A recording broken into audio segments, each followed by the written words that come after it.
In a world often teetering between order and chaos, Jordan Peterson's Beyond Order, 12 More Rules for Life, offers a compass for navigating life's complexities. Today, we'll explore 3 transformative stories that encapsulate the essence of Peterson's wisdom. Finding beauty in the everyday, taking responsibility to confront chaos, and practicing gratitude even in suffering. These aren't just abstract concepts, but powerful tools for transforming our lives. Let's begin with the story of a man who discovered the profound impact of creating beauty in his immediate environment. Meet John, a man whose life had lost its luster. His world, once filled with dreams and passions, had flattened into a tedious gray.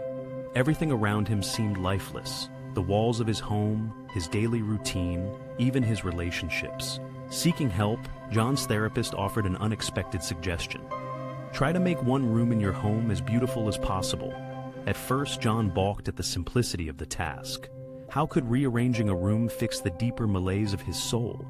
But as he hesitantly embarked on the task, something unexpected happened. Choosing colors, arranging furniture, placing meaningful objects. Each small decision awakened something inside him. The act of creating beauty became a bridge back to life itself. As the room transformed, so did John's perspective. He began to notice beauty in places he had overlooked before.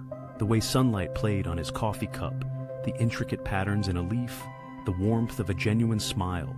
This simple act of creating beauty in one space rippled through John's entire life. He realized that beauty wasn't just about aesthetics, it was a gateway to meaning, a way to make the world a little more bearable, a little more magical. John's story teaches us that by consciously creating beauty in our immediate environment, we can reignite our passion for life and find meaning in the everyday. But this is just the beginning of our journey. Now, let's turn to Anna, a woman whose life seemed to be a mountain of unsolvable problems. Her career, family responsibilities, and personal aspirations felt like an overwhelming tangle of challenges. Paralyzed by the enormity of it all, Anna sought guidance. Her therapist offered a perspective that would change everything. Notice that opportunity lurks where responsibility has been abdicated. This idea struck Anna deeply. Instead of feeling crushed by the big picture, she began to focus on what she could control, the small daily tasks she had long neglected.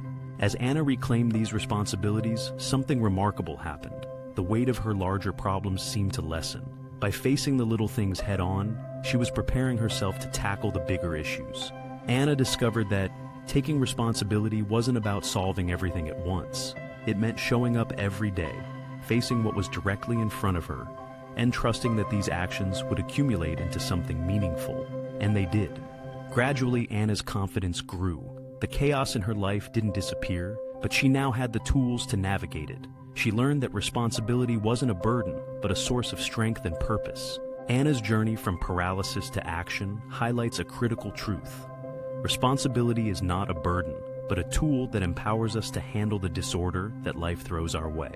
Our final story introduces us to Michael, a man grappling with unimaginable loss. He had lost a loved one, his health was failing, and his once thriving career had come to an abrupt halt. Life, to Michael, had become nothing but pain. In therapy, he grappled with his suffering, unable to see beyond the immediate hardship. His therapist acknowledged his pain, but posed a challenging question. Can you be grateful, even in the face of your suffering? Michael wrestled with this idea. How could he be grateful when life had treated him so cruelly? But slowly, with much effort, he began to see things differently. He started by acknowledging the small mercies, his family's support, the care he received, even the memories of his loved ones that still brought moments of peace. Gratitude, Michael realized, wasn't about denying his suffering. It was about seeing the good that still existed in the cracks of his broken world. As he embraced gratitude, something shifted. His suffering didn't vanish, but it no longer consumed him. The very act of gratitude gave him the strength to carry on, to see life as more than just the pain he was enduring. Michael's journey shows us that, even in our darkest times, gratitude can be a beacon of hope and resilience. These 3 stories, of John, Anna, and Michael, embody the essence of Peterson's wisdom. They show us that life is a mix of chaos and order, suffering and joy. Yet within this complexity, we are not helpless. Through the pursuit of beauty, the acceptance of responsibility, and the practice of gratitude, we can find meaning, strength, and resilience. As we navigate the complexities of life, Let Peterson's wisdom guide us. Find beauty in the everyday, take responsibility to confront chaos, and practice gratitude even in suffering. These are not just ideas, but powerful tools for transformation.